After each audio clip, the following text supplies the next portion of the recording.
ಏನು ಡಿಕೆ ಶಿವಕುಮಾರ್ ಇವತ್ತು ಐಟಿ ಅಧಿಕಾರಿಗಳ ಮುಂದೆ ವಿಚಾರಣೆಗೆ ಹಾಜರಾಗಿದ್ರು. ಈಗ ವಿಚಾರಣೆ ಅಂತ್ಯವಾಗಿದೆ. ಅಧಿಕಾರಿಗಳ ವಿಚಾರಣೆ ಬಳಿಕ ಕಚೇರಿಯಿಂದ ಡಿಕೆ ಶಿವಕುಮಾರ್ ಹೊರಕ್ಕೆ ಬಂದಿದ್ದಾರೆ. ಐಟಿ ಕಚೇರಿಯಿಂದ ಡಿಕೆ ಶಿವಕುಮಾರ್ ಅವರು ಈಗ ಆಲ್ರೆಡಿ ಆಚೆ ಬಂದಿದ್ದಾರೆ.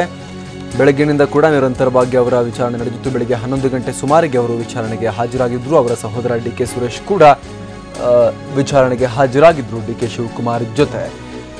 ಇದೀಗ ಇವತ್ತಿನ ವಿಚಾರಣೆಯನ್ನ ಮುಗಿಸಿ ಡಿಕೆ ಶಿವಕುಮಾರ್ ಐಟಿ ಆಫೀಸಿಂದ ಹೊರಕ್ಕೆ ಬಂದಿದ್ದಾರೆ ಎನ್ನುವಂತಹ ಮಾಹಿತಿ ಈಗ ಲಭ್ಯವಾಗ್ತಾ ಇರುವಂಥದ್ದು. ಡಿಕೆ ಶಿವಕುಮಾರ್ ಅವರ ಮನೆ ಮೇಲೆ ಐಟಿ ರೇಡ್ ಆಗಿದ್ದಂತಹ ಸಂದರ್ಭದಲ್ಲಿ 70 ಗಂಟೆಗೂ ಅಧಿಕ ಕಾಲ ಮ್ಯಾರಥಾನ್ ವಿಚಾರಣೆಗೆ ಅವರನ್ನು ಒಳಪಡಿಸಲಾಗಿತ್ತು. ಈಗ ಡಿಕೆ ಶಿವಕುಮಾರ್ ಮಾತನಾಡ್ತಿದ್ದಾರೆ, ಬನ್ನಿ ಕೇಳೋಣ. ಮಾಡಿ ಕೇಳೋಷ್ಟು ಅಧಿಕಾರ ಇದೆ. ಹಿಂದೆ ಕೂಡ ನಾನು ಬೇಕಾದ ಸಂದರ್ಭದಲ್ಲಿ ನಾನು ಇಲ್ಲಿಗೆ ಬಂದಿದ್ದೇನೆ. ಇವತ್ತು ಬರಬೇಕು 11 ಗಂಟೆ ಮೇಲೆ ಯಾವಾಗಾರು ಬನ್ನಿ ಅಂತ ಹೇಳಿದರು. ಬಂದಿದ್ದೇವೆ. ನಾವು ಹಿಂದೆ ನಾವೆಲ್ಲ ಹೇಳಿಕೆಗಳು ಕೊಟ್ಟಿದ್ದೇವೆ, ಅದರ ಬಗ್ಗೆ ಮಾತಾಡಿದ್ದೇವೆ. ಭಾಳ ಗೌರವದಿಂದ ನಮ್ಮನ್ನು ನೋಡ್ಕೊಂಡಿದ್ದಾರೆ. ಸೊ ನನಗೆ ಭಾಳ ಸಮಾಧಾನ ಇದೆ. ನನ್ನ ಒಳ್ಳೆಯದಕ್ಕೆ ಏನೇನು ಗೈಡ್ ಮಾಡಬೇಕು ಎಲ್ಲ ಗೈಡ್ ಮಾಡ್ತಾ ಇದ್ದಾರೆ.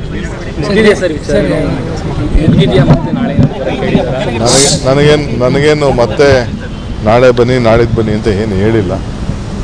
ಬೇಕಾದಾಗ ನಿಮಗೆ ತಿಳಿಸ್ತೀವಿ ಅಂತ ಹೇಳಿದ್ದಾರೆ. ಅವೆಲ್ಲ ನಾನು ಅದೆಲ್ಲ ಕೇಳಿದ್ದೀನಿ. ಅದೆಲ್ಲ ನಮ್ಮ ಆಡಿಟರ್ ಅಪ್ಲೈ ಮಾಡಬೇಕು. ಅವರೆಲ್ಲ ಅಪ್ಲೈ ಮಾಡಿದಾಗ ಅವ್ರು ಕೊಡ್ತಾರೆ. ಅವರು ಪ್ರೊಸೀಜರ್ ಪ್ರಕಾರ ಅಪ್ಲೈ ಮಾಡಿ ಅಂತ ಹೇಳಿದ್ದಾರೆ. ಸೊ ಪ್ರೊಸೀಜರ್ ಪ್ರಕಾರ ನಮ್ಮ ಆಡಿಟರ್ಗೆ ಹೇಳಿ ನಾನು ಕಲೆಕ್ಟ್ ಮಾಡ್ತೀನಿ. ನಂದೇ next course of action. I don't want to comment anything. Everything you have commented, and you are already discussed various issues. There are very people with your own friends having commented various issues. Let them all comment. Let me wait and watch for all those comments. Thank you. ಇದು IT ವಿಚಾರಣೆ ಬಳಿಕ ಹೊರಬಂದಂತಹ DK Shivakumar ಅವರ ಮಾತು. ಕೆಲವೊಂದಷ್ಟು ಪ್ರಶ್ನೆಗಳನ್ನು ಕೇಳಿದ್ದಾರೆ. ಸುದೀರ್ಘವಾಗಿ ಮಾತನಾಡಿದ್ದೀವಿ. ನಮ್ಮನ್ನು ಗೌರವಯುತವಾಗಿ ನಡೆಸ್ಕೊಂಡಿದ್ದಾರೆ. ನಮ್ಮೊಳ್ಳೆದಕ್ಕೇ ಅವರು ವಿಚಾರಣೆ ಮಾಡ್ತಾ ಇರುವಂಥದ್ದು. ಕೆಲವೊಂದಷ್ಟು ಗೈಡೆನ್ಸ್ಗಳನ್ನು ಕೂಡ, ಅಂದರೆ ಮಾರ್ಗದರ್ಶನವನ್ನು ಕೂಡ ಮಾಡಿದ್ದಾರೆ. ಅದರಂತೆ ನಾವು ನಡ್ಕೊಳ್ತೀವಿ, ನಮ್ಮ ಆಡಿಟರ್ ಅದನ್ನೆಲ್ಲ ನೋಡ್ಕೊಳ್ತಾರೆ ಅನ್ನುವಂಥದ್ದನ್ನು ಡಿಕೆ ಶಿವಕುಮಾರ್ ಅವರು ಹೇಳಿದ್ದಾರೆ. ಯಾವುದೇ ರೀತಿಯ ಬ್ಲೇಮ್ ಗೇಮನ್ನು ಅವರು ಇಲ್ಲಿ ಮಾಡ್ತಾ ಇಲ್ಲ. ನಮ್ಮ ಒಳ್ಳೆದಕ್ಕೇ ಅವರೆಲ್ಲ ಈ ರೀತಿ ಮಾಡ್ತಾ ಇರೋದನ್ನು ಅಂತ ಹೇಳಿಕೆಯನ್ನು ಡಿಕೆ ಶಿವಕುಮಾರ್ ಅವರು ಕೊಟ್ಟಿದ್ದಾರೆ. ಎಲ್ಲ ದಾಖಲಾತಿಗಳ ಬಗ್ಗೆ ಪರಿಶೀಲಿಸಿ ಅವುಗಳನ್ನು ಸಬ್ಮಿಟ್ ಮಾಡುವಂತೆ ನಾನು ಆಡಿಟರ್ಗೆ ಹೇಳಿದ್ದೀನಿ ಅಂತ ಕೂಡ ಡಿಕೆ ಶಿವಕುಮಾರ್ ಹೇಳಿದ್ದಾರೆ. ಐಟಿ ಅಧಿಕಾರಿಗಳ ಎಲ್ಲ ಪ್ರಶ್ನೆಗಳಿಗೆ ಉತ್ತರಿಸಿದ್ದೀವಿ. ಐಟಿ ಅಧಿಕಾರಿಗಳಿಗೆ ದಾಳಿ ಮಾಡುವಂಥ ಅಧಿಕಾರ ಇದೆ, ಹಾಗೆ ಪ್ರಶ್ನಿಸುವಂತಹ ಅಧಿಕಾರ ಇದೆ. ಅದನ್ನು ಅವರು ಮಾಡಿದ್ದಾರೆ. ಅವರ ಐಟಿ ದಾಳಿಯ ಪ್ರೇರೇಪಣೆ ಬಗ್ಗೆ, ಆ ದಾಳಿಯ ಹಿಂದಿನ ಉದ್ದೇಶದ ಬಗ್ಗೆ ನಾನೇನು ಪ್ರಶ್ನೆ ಮಾಡೋಲ್ಲ. ಅದ್ರ ಬಗ್ಗೆ ನಾನೇನು ನೆಗೆಟಿವ್ ಆಗಿ ಪ್ರಶ್ನೆಗಳನ್ನು ಮಾಡೋದಿಲ್ಲ ಅನ್ನುವಂಥ ಮಾತನ್ನು ಕೂಡ ಡಿಕೆ ಶಿವಕುಮಾರ್ ಅವರು ಹೇಳಿದ್ದಾರೆ. ಡಿಕೆ ಶಿವಕುಮಾರ್ ಅವರ ಜೊತೆಗೇನೆ ಇವತ್ತು ಡಿಕೆ ಸುರೇಶ್ ಅವರು ಕೂಡ ವಿಚಾರಣೆಗೆ ಹಾಜರಾಗಿದ್ದರು. ಅಷ್ಟು ಮಾತ್ರವಲ್ಲ, MLC ರಘು ಕೂಡ ಎಸ್ ರವಿ ಕೂಡ MLC ರವಿ ಅವರು ಕೂಡ ವಿಚಾರಣೆಗೆ ಹಾಜರಾಗಿದ್ದರು. ಹಾಗೆ ಜ್ಯೋತಿಷಿ ದ್ವಾರಕನಾಥ್ ಅವರು ಕೂಡ ಐಟಿ ಅಧಿಕಾರಿಗಳ ಮುಂದೆ ವಿಚಾರಣೆಗೆ ಹಾಜರಾಗಿದ್ದರು. ದ್ವಾರಕನಾಥ್ ಅವರು ವಿಚಾರಣೆಗೆ ಹೋಗ್ತಾ ಇರೋದನ್ನು ಕೂಡ ನಾವಿಲ್ಲಿ ನೋಡ್ತಾ ಇದ್ದೀವಿ. MLC ರವಿ ವಿಚಾರಣೆಗೆ ಹೋಗ್ತಾ ಇರೋದನ್ನು ಕೂಡ ನಾವಿಲ್ಲಿ ದೃಶ್ಯಗಳಲ್ಲಿ ಗಮನಿಸ್ತಾ ಇದ್ದೀವಿ. ಐಟಿ ರೇಡ್ ಆದಂಥ ಸಂದರ್ಭದಲ್ಲಿ ದ್ವಾರಕನಾಥ್ ಮನೆ ಕೂಡ ಒಂದು ಫೋಕಸ್ನಲ್ಲಿತ್ತು, ಸೆಂಟರ್ ಆಫ್ ಫೋಕಸ್ನಲ್ಲಿತ್ತು. ಯಾಕಂದರೆ ಅಲ್ಲೂ ಕೂಡ ಡಿಕೆ ಶಿವಕುಮಾರ್ ಅವರ ಮನೆಯಲ್ಲಿ ರೇಡ್ ಅಂತ್ಯವಾಗುವವರೆಗೂ ಅಲ್ಲೂ ಕೂಡ ರೇಡ್ ನಡೆದಿತ್ತು. ಅತಿ ಹೆಚ್ಚು ದಾಖಲೆಗಳು ಸಿಕ್ಕಿದ್ದೇ ದ್ವಾರಕನಾಥ್ ಮನೆಯಲ್ಲಿ ಎನ್ನುವಂತಹ ಮಾಹಿತಿಗಳು ಕೂಡ ಆ ಸಂದರ್ಭದಲ್ಲಿ ಬಂದಿದ್ವು. ಡಿಕೆ ಶಿವಕುಮಾರ್ ಅವರು ಅತ್ಯಂತ ಆತ್ಮೀಯವಾಗಿರುವಂತಹ ವ್ಯಕ್ತಿ ದ್ವಾರಕನಾಥ್ ಅವರು. ಹಾಗೆ ಆಗಾಗ ಬಂದು ಭೇಟಿಯಾಗಿ ರಹಸ್ಯವಾಗಿ ಮಾತನಾಡಿಕೊಂಡು ಹೋಗ್ತಾರೆ ದ್ವಾರಕನಾಥ್ ಬಳಿ ಎನ್ನುವಂತಹ ಒಂದು ಆರೋಪಗಳು ಕೂಡ ಇದ್ವು. ಅದಕ್ಕೆ ಸಂಬಂಧಪಟ್ಟ ಹಾಗೆ ದ್ವಾರಕನಾಥರನ್ನು ಕೂಡ ಸಮನ್ಸ್ ನೀಡಿ ಕರೆಯಲಾಗಿತ್ತು. ಅದರಂತೆ ಅವರು ಕೂಡ ವಿಚಾರಣೆಗೆ ಹಾಜರಾಗಿದ್ದಾರೆ. ಕ್ವೀನ್ಸ್ ರಸ್ತೆಯಲ್ಲಿರುವಂತಹ ಇನ್ಕಮ್ ಟ್ಯಾಕ್ಸ್ ಕಚೇರಿಗೆ ಇವತ್ತು ಈ ಮೂವರು ಕೂಡ ವಿಚಾರಣೆಗೆ ಹಾಜರಾಗಿರುವಂಥದ್ದು. 4 ಸಚಿವ ಡಿಕೆ ಶಿವಕುಮಾರ್, ಸಂಸದ ಡಿಕೆ ಸುರೇಶ್, ಜ್ಯೋತಿಷಿ ದ್ವಾರಕನಾಥ್ ಹಾಗೂ MLC ರವಿ, ಈ 4 ಕೂಡ ವಿಚಾರಣೆಗೆ ಹಾಜರಾಗಿ ಐಟಿ ಅಧಿಕಾರಿಗಳ ಪ್ರಶ್ನೆಗಳಿಗೆ ಉತ್ತರಗಳನ್ನು ಕೊಟ್ಟಿದ್ದಾರೆ. ಹೊರಗೆ ಬಂದ ಬಳಿಕ ಡಿಕೆ ಶಿವಕುಮಾರ್ ಮಾತನಾಡಿದ್ದನ್ನು ಕೂಡ ನಾವು ನೋಡಿದ್ವಿ. ಇಂಧನ ಸಚಿವ ಡಿ ಕೆ ಶಿವಕುಮಾರ್ ಮಾತನಾಡ್ತಾ ಇದ್ರು. IT ಅಧಿಕಾರಿಗಳಿಗೆ ದಾಳಿ ಮಾಡುವ ಅಧಿಕಾರ ಇದೆ, ಅದರಂತೆ ಅವರು ರೇಡ್ ಮಾಡಿ ಪರಿಶೀಲನೆ ನಡೆಸಿದ್ದಾರೆ. ಅದರ ಪ್ರೇರೇಪಣೆ ಬಗ್ಗೆ ನಾನು ಏನೂ ಕೂಡ ಕಮೆಂಟ್ ಮಾಡೋಕೆ ಹೋಗೋದಿಲ್ಲ, ರಾಜಕೀಯ ಪ್ರೇರಣೆ ಇದೆ ಅಂತ ನಾನೇನು ಹೇಳಲ್ಲ ಅಂತ ಅವರು ಹೇಳಿದ್ದಾರೆ. ಅದರ ಜೊತೆಗೇನೆ ಅವರು ಕೇಳುವಂತಹ ಪ್ರಶ್ನೆಗಳಿಗೆ ಉತ್ತರಿಸಬೇಕಾಗತ್ತೆ, ನಾವು ನಮ್ಮೊಳ್ಳೆದಕ್ಕೆ ಅವ್ರು ಹೇಳೋದು ಅನ್ನುವಂಥ ಮಾತನ್ನು ಕೂಡ ಡಿ ಕೆ ಶಿವಕುಮಾರ್ ಅವರು ಹೇಳಿದ್ದಾರೆ. ಅವರು ಕೇಳಿದ ಎಲ್ಲ ಪ್ರಶ್ನೆಗಳಿಗೆ ಉತ್ತರವನ್ನು ಕೊಟ್ಟಿದ್ದೇನೆ, ಅವರು ಕೂಡ ನಮ್ಮನ್ನು ಗೌರವಯುತವಾಗಿ ನಡೆಸ್ಕೊಂಡಿದ್ದಾರೆ ಅನ್ನುವಂಥ ಮಾತನ್ನು ಡಿ ಕೆ ಶಿವಕುಮಾರ್ ಹೇಳಿದ್ದು, ಅವರು ಕೇಳುವಂತಹ ಎಲ್ಲ ದಾಖಲೆಗಳನ್ನು ಸಬ್ಮಿಟ್ ಮಾಡುವಂತೆ ನಾನು ಆಡಿಟರ್ಗೆ ಹೇಳಿದ್ದೀನಿ ಅಂತ ಕೂಡ ಡಿ ಕೆ ಶಿವಕುಮಾರ್ ಹೇಳಿದ್ದಾರೆ.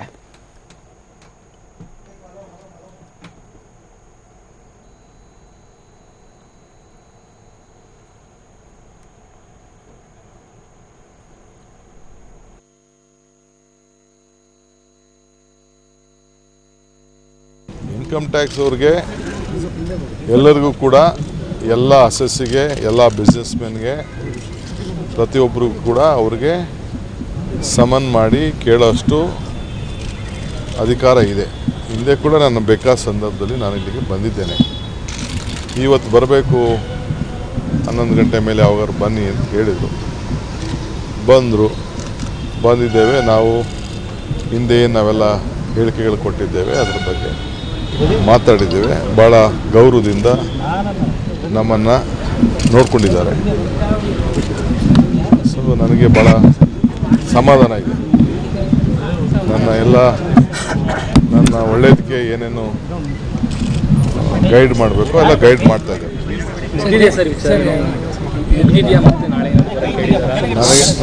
ನನಗೇನು ಮತ್ತೆ ನಾಳೆ ಬನ್ನಿ ನಾಳಿದ್ದು ಬನ್ನಿ ಅಂತ ಏನು ಹೇಳಿಲ್ಲ, ಬೇಕಾದಾಗ ನಿಮಗೆ ತಿಳಿಸ್ತೀವಿ ಅಂತ ಹೇಳಿದ್ದಾರೆ.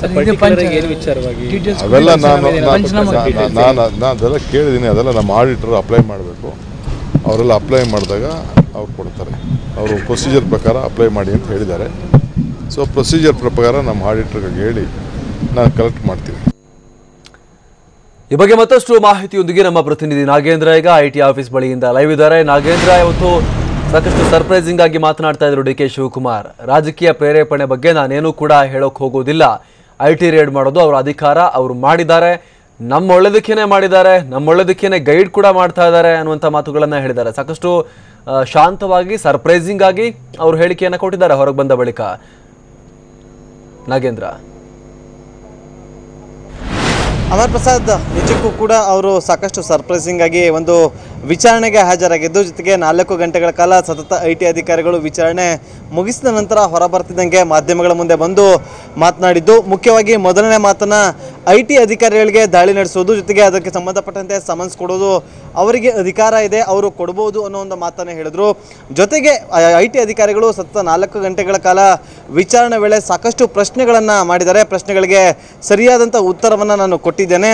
ಜೊತೆಗೆ ದಾಳಿ ವೇಳೆ ಏನು ಪಂಚನಾಮೆ ಮಾಡಲಾಗಿತ್ತು, ಆ ಒಂದು ಪಂಚನಾಮೆಗೆ ಸಮಯದಲ್ಲಿ ಅಂದರೆ ಏನೇನು ದಾಖಲಾತಿಗಳನ್ನು ವಶಪಡಿಸಿಕೊಂಡ ಸಮಯದಲ್ಲಿ IT ಅಧಿಕಾರಿಗಳು ಪಂಚನಾಮೆ ಮಾಡಿಕೊಳ್ತಾರೆ. ಅದಕ್ಕೆ ಸಂಬಂಧಪಟ್ಟಂತೆ ನನ್ನ ಆಡಿಟರ್ಗಳು ಸಂಪೂರ್ಣವಾಗಿ ದಾಖಲೆ ಸಮೇತ ಅವರಿಗೆ ಅಂದರೆ ಸಬ್ಮಿಟ್ ಮಾಡ್ತಾರೆ ಅನ್ನೋ ಮಾತನ್ನು ಕೂಡ ಹೇಳಿದ್ರು.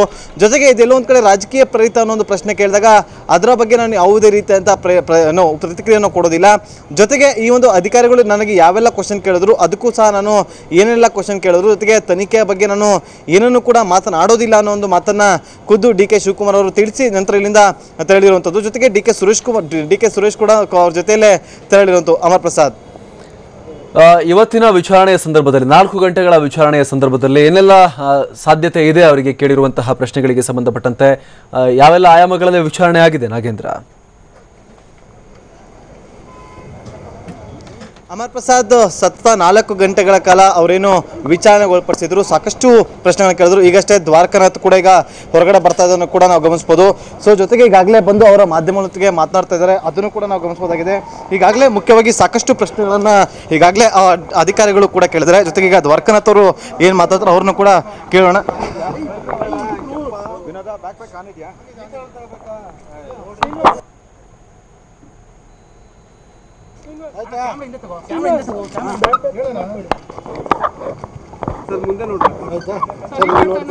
ಹೇಳಿ ಸರ್, ಇವತ್ತು ವಿಚಾರಣೆಗೆ ಹಾಜರಾಗಿದ್ದೀವಿ. ಹೌದು ಸರ್, ಏನು ವಿಚಾರಣೆಗಳು ನಡೀತು, ಅದ್ರ ಜೊತೆಗೆ ಏನೂ ಇಲ್ಲ. ಅವರು ಕೇಳಿದ ಪ್ರಶ್ನೆಗೆ ನಾನು ಉತ್ತರವನ್ನು ಕೊಟ್ಟಿದ್ದೇನೆ, ನನ್ನ ಪೂರ್ತಿ ಸಹಕಾರವನ್ನು ಕೊಟ್ಟಿದ್ದೇನೆ. ಅವ್ರು ಏನು ಕೇಳಿದ್ದಕ್ಕೆಲ್ಲನೂ ನನ್ನ ಹತ್ರ ಏನು ಉತ್ತರ ಕೊಟ್ಟಿದ್ದೇನೆ. ಮುಂದೆ ಯಾವ ಕರೆದು ಬಂದು ಹಾಜರಾಗಿ ಉತ್ತರ ಕೊಡ್ತಾರೆ. ಮತ್ತೆ ಈಗ ಏನಾದ್ರು ಸದ್ಯಕ್ಕೆ ಹಾಜರಾಗುವ ಏನೂ ಇಲ್ಲ, ಅಂಥ ಪ್ರಸಂಗಗಳೇನೂ ಇಲ್ಲ, ಕಾಣಲಿಲ್ಲ. ಅವರು ಯಾವಾಗ ಹೇಳ್ತಾರೋ ಅವಾಗ ಉತ್ತರ ಕೊಡ್ತಾರೆ. ಸಮ್ಮುಖದಲ್ಲಿ ಏನಾದರೂ ಮಾಡ್ತಾರೆ? ಏನೂ ಇಲ್ಲ, ಏನೂ ಇಲ್ಲ, ಏನೂ ಇಲ್ಲ, ಏನೂ ಇಲ್ಲ. ನಾನು ಆ ವಿಚಾರವನ್ನು ಮಾತಾಡಬಾರ್ದು. ದಯವಿಟ್ಟು ಕೇಳಬೇಡಿ ಪ್ರಶ್ನೆಗಳನ್ನು, ಅದಕ್ಕೆ ಉತ್ತರ ನನ್ನ ಹತ್ರ ಇಲ್ಲ. ದಯವಿಟ್ಟು ಕ್ಷಮಿಸಬೇಕು. Thank you. ಅಮರ್ ಪ್ರಸಾದ್, ಇದಿಷ್ಟು ಈಗಷ್ಟೇ ಜ್ಯೋತಿಷಿ ಆಗಿರುವಂತಹ ದ್ವಾರಕನಾಥ್ ಅವರು ತಿಳಿಸಿರುವಂಥದ್ದು. ನಾನು ತನಿಖೆಗೆ ಸಂಪೂರ್ಣವಾಗಿ ಸಹಕಾರ ಕೊಟ್ಟಿದ್ದೇನೆ, ಆದರೆ ತನಿಖೆ ವೇಳೆ ಅಂದರೆ ವಿಚಾರಣೆ ವೇಳೆ ಏನೆಲ್ಲ ಪ್ರಶ್ನೆ ಮಾಡಿದ್ರು ಅದಕ್ಕೆ ನಾನು ಯಾವುದನ್ನು ಕೂಡ ಮಾತನಾಡೋದಿಲ್ಲ. ಆದರೆ ನಾನು ಸಂಪೂರ್ಣವಾಗಿ ತನಿಖೆಗೆ ಸಹಕರಿಸ್ತಿದ್ದೀನಿ ಅನ್ನೋ ಮಾತನ್ನು ಕೂಡ ಖುದ್ದು ದ್ವಾರಕನಾಥ್ ಅವರು ತಿಳಿಸಿದ್ದಾರೆ. ಮತ್ತೊಂದು ಕಡೆ ಡಿ.ಕೆ. ಶಿವಕುಮಾರ್ ಅವರಿಗೆ ಸುಮಾರು 100ಕ್ಕೂ ಹೆಚ್ಚು ಪ್ರಶ್ನೆಗಳನ್ನು ಅಧಿಕಾರಿಗಳು ಕೇಳಿದರೆ ಅನ್ನೋ ಮಾಹಿತಿಯನ್ನು ಈಗಾಗಲೇ ಉನ್ನತ ಮೂಲಗಳಿಂದ ತಿಳಿದು ಬಂದಿರುತ್ತದೆ. ಮುಖ್ಯವಾಗಿ ಅವರ ಸಂಬಂಧಿಕರು, ಅವರ ರಿಲೇಷನ್ಗಳ ಜೊತೆಗೆ ಅವರಿಗೆ ಪಾರ್ಟ್ನರ್ಗಳೇನಿದ್ರು ಅವರೆಲ್ಲರೂ ಕೂಡ ಮೇಲೆ ಸಂಬಂಧಿಗಳ ಮನೆ ಮೇಲೆ ಕೂಡ ದಾಳಿ ನಡೆದಿತ್ತು. ಅದಕ್ಕೆ ಸಂಬಂಧಪಟ್ಟಂತೆ ಸಾಕಷ್ಟು ಪ್ರಶ್ನೆಗಳನ್ನು ಕೂಡ ಕೇಳಿರುವಂಥ ಸಾಧ್ಯತೆಗಳು ಕೂಡ ಇರುತ್ತೆ. ಜೊತೆಗೆ ಅವರ ಬ್ಯಾಂಕಿಗೆ ಅಟ್ಯಾಚ್ ಆಗಿರುವಂಥ ಪಾನ್ ಕಾರ್ಡ್ ಬಗ್ಗೆ ಕೂಡ ಅವರು ವಿವರಣೆಯನ್ನು ಪಡೆದುಕೊಂಡಿದ್ದಾರೆ ಅನ್ನೋ ಮಾಹಿತಿ ಕೂಡ ಲಭ್ಯವಾಗಿದೆ. ಈಗಾಗಲೇ ಸುಮಾರು ಪ್ರಶ್ನೆಗಳನ್ನು ಕೇಳಿರುವಂಥ ಐಟಿ ಅಧಿಕಾರಿಗಳು ಆ ಒಂದು ಪ್ರಶ್ನೆಗೆ ಉತ್ತರವನ್ನು ಕೂಡ ಪಡೆದುಕೊಂಡಿದ್ದಾರೆ. ಆದರೆ ಮುಂದಿನ ಕ್ಷಣಗಳಲ್ಲಿ ಇದು ಯಾವ ತಿರುವನ್ನು ಪಡೆದುಕೊಳ್ಳುತ್ತೆ ಅನ್ನೋದು ಕಾದು ನೋಡಬೇಕಾಗಿದೆ. ಅಮರ್ ಪ್ರಸಾದ್.